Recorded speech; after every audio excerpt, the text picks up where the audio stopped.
us talk about capitalism versus Afrocentrism, the real battle for Africa's economic soul. Let us talk. Not slogans, not sound bites, not Twitter threads or ivory tower theory. Let us talk about what it really means to build an African future on African terms. Let's talk about Rob Hersov, capitalist, outspoken, white South African, successful entrepreneur. He believes the way to fix South Africa, maybe even Africa, is simple.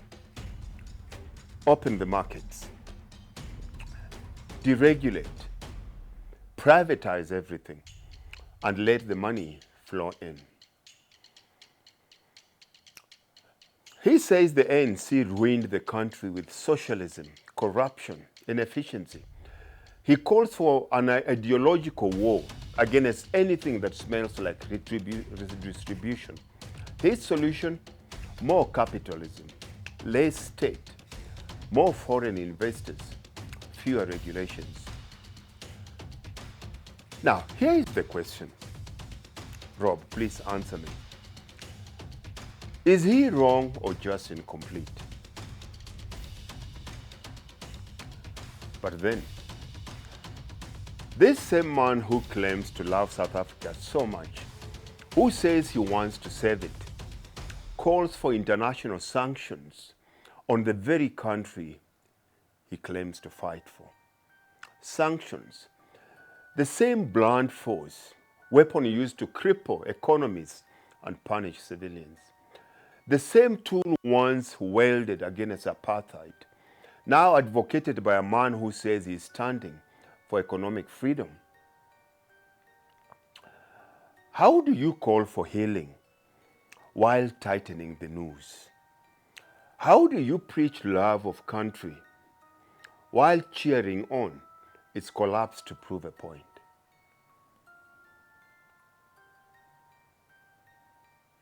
Let's talk about Afrocentrism, not just as a protest, but as a worldview.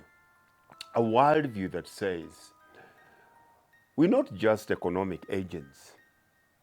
We are spiritual, cultural, historical beings. And that matters.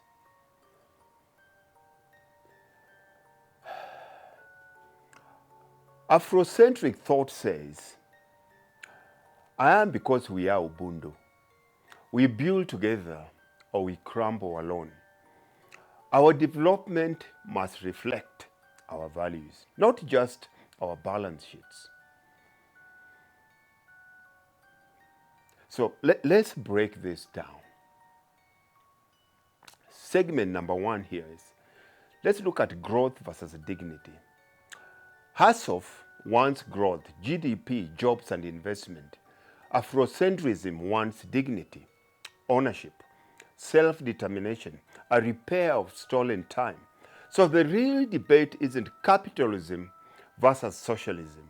It is efficiency versus equity, speed versus soul. Argument two, foreign money versus local power. Hersov says, attract foreign direct investment. Afrocentrism asks, at what cost? If the land is ours, the minerals are ours, the labor is ours, why is the wealth not ours? We've seen this movie before. It is called Colonialism, just with better PR. Let's look at argument three.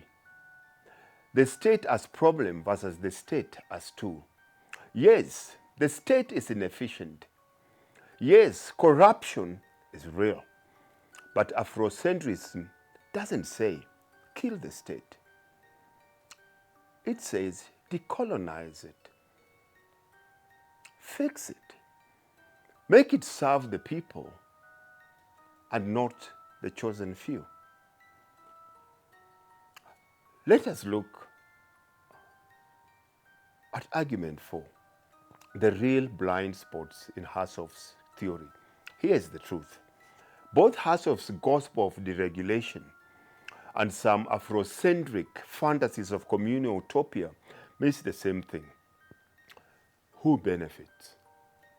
Who controls? And who is just being sold another dream with a different accent? Argument 5. There is another way, a third way. What if it is not capitalism or collectivism? What if it is conscious capitalism rooted in African values? What if we build profit system with a soul and retribution plans with a brain?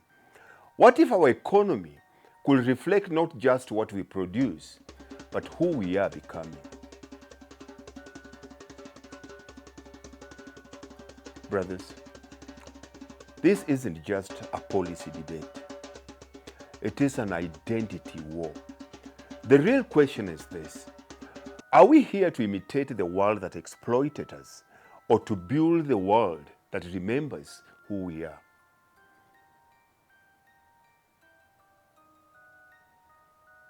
Don't pick sides here, brother. I want you to think. I want you to interrogate. Refuse easy answers, because Africa deserves more than imported ideologies or nostalgic dreams. Africa deserves truth. Africa deserves power and a future built in its own image. Which future are you building? Join the conversation. #AfricaReframed.